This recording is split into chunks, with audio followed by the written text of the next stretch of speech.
So you're looking for the best gaming PC build at around $600. In this video I'm putting together the best $600 Ryzen PC build money can buy early 2018. Focus has been best performance per dollar for any gamer looking for that super cheap high-end gaming PC. Alright, coming up. How's it going, guys? Robin here on Chips Media, bringing you the best tips and tools for gaming. On this channel you'll find PC components, tech gadgets and console accessories, as well as product reviews. If you're interested in that, consider subscribing. In this video we're gonna put together a $600 Ryzen gaming PC. With that said, let's get started. So guys, with these components you should be able to play most games out there in ultra settings in 1080p, where in some titles you should be able to go as high as 1440p depending on what specific games we're looking at. I've been striving for the best 1080p gaming machine for $600, and as you can see you should be able to crank up the settings all the way to the highest in literally every game title and still achieve the magic 60 frames per second number. And as I said, you should be able to go even higher in resolution in some titles, though keep in mind that you're probably gonna have to scale back a bit on the details as the 3 gigs of video memory is gonna run out pretty quickly. Now for 4K gaming, guys, stay tuned for another video on that. Also guys, link to each component can be found down below. With that said, there's no time to waste here. Best $600 Ryzen PC early 2018. Let's start with the CPU, shall we? Now for this specific Ryzen build I decided to go with the 1500X from AMD. I know what you guys are thinking, this is a 1-year-old CPU, but the thing is, I mean, look at the price. Look at the price. Now AMD is planning on rolling out the rest of the 2nd generation Ryzen processors, and so they're dropping the price on the 1st generation. Now for $130 you get a 4-core CPU with 8 threads running at 3.5 GHz in stock clocks. And yeah, there is a cooler included in the price as well that illuminates if you want. And yeah, you can even overclock the CPU as well. You see what I'm going here, guys? There is a ton of value here, and this CPU is definitely going to be able to handle many games in 4K in the future as well, if you're looking for something future safe. Now that AMD is dropping the price on 1st generation Ryzen, make sure to grab one at a very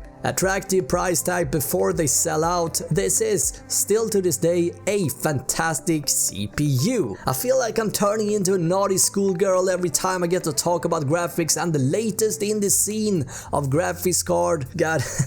Alright, so finally we're starting to see better prices on graphics card, and guys, isn't that something worth cheering for? Anyway, let's talk about the sexiest component in a PC, the graphics card. I went with the GTX 1060 3GB for this build. For $235 you get a GPU capable of running most games in 1080p at ultra settings. By the way, out of curiosity, is it weird to think that the GPU is a sexy piece of technology? Well, it sounds weird to say. Let me know in the comments, guys. Anyway, the GTX 1060 is a great GPU, and Asus has done a great job putting it all together with the black-white color scheme, dual fan cooler. This card has gotten great reviews on the net, and you should be able to overclock the memory as well as the core on this baby as well, thanks to the dual fan cooler.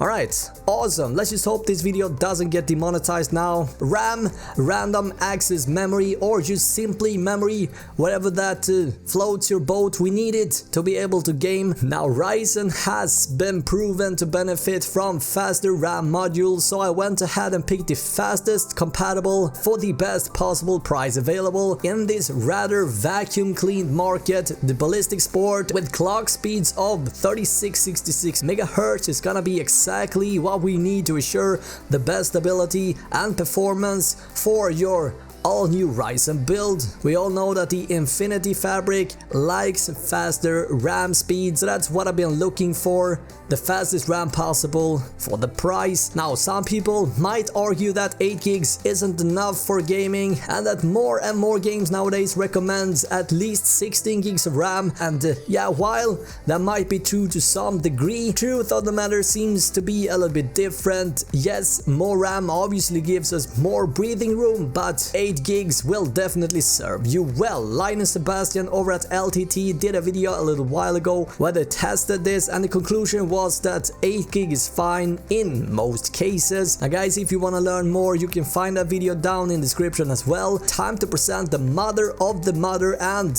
yeah, the sort of glue that holds everything together. I'm talking about, yeah, that's right, the motherboard. Again, when it comes to the components, it is important that they work together. Now the components that I've been cackling about in this video are 100% tested and compatible with each other. Now for the motherboard, I went with the ProSeries B350 from MSI. The B350 chipset has been out for around a year now and came out along with AMD's first Gen Ryzen processors. I always say that you should always get the latest technology, and the B450 platform is in the works by AMD, but we're looking at a third quarter release here, and the difference between the upcoming B450 and the B350 doesn't seem to be that huge, and given the fact that the B350 chipset allows for overclocking, makes this the best budget chipset as of right now. On this particular board you get support for 3200 MHz memory, M.2, a pretty decent built-in sound chip, as well as tons of I/O such as USB 3.1 and plenty of USB 2.0 ports. Now keep in mind guys, this is a micro ATX board. It's a size down from the standard ATX board.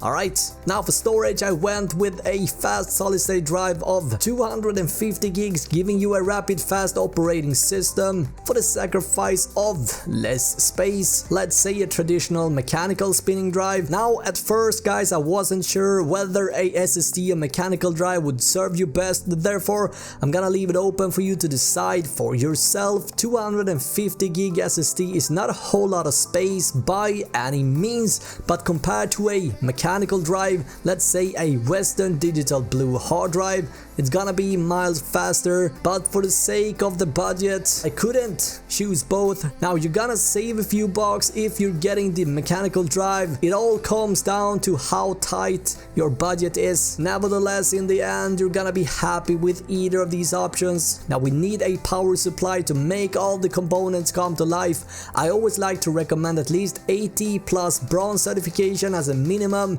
as well as a beefier power supply unit than needed to give yourself some extra headroom if you want to upgrade down the road. This power supply comes from EVGA and offers high quality 500 watts with 80 plus white certification with 80% efficiency or higher under typical load at a price tag of around $38 US. How about a micro ATX tower with a transparent side window where you can see all your shiny new gaming components? Now I like the Matchbox series from Cooler Master, not only because of the amount of features. You can't compete with history. Cooler Master has been in the game for a very long time and they know how to make great budget cases. We got cable routing cutouts and tie downs to keep your build looking clean and uncluttered, which is going to make things so much easier guys. We got plenty of room in the back of the motherboard as well, so there shouldn't be any problem for you to get a nice clean looking build for a reasonable price tag of under $40. For a budget gaming build, it's definitely a great choice. To sum it all up, we're looking at a price of around $600 US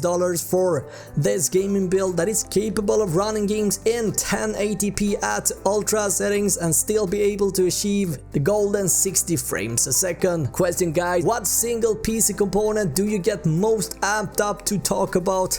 Let me know in the comments below. Now on this channel I cover a variety of gaming related peripherals, tech console and PC components such as headsets, headphones, mics, monitors and so on. Recently I listed the best budget gaming mice as well as the best mechanical gaming keyboards. Link to those videos can be found down below. With that said, who am I to talk about this? Well, first off, I've been a gamer since I can't remember. I'm a tech savvy and I worked in the gaming peripheral scene in the past. I also built and overclocked computers for 12 years and I've been a content creator for 3.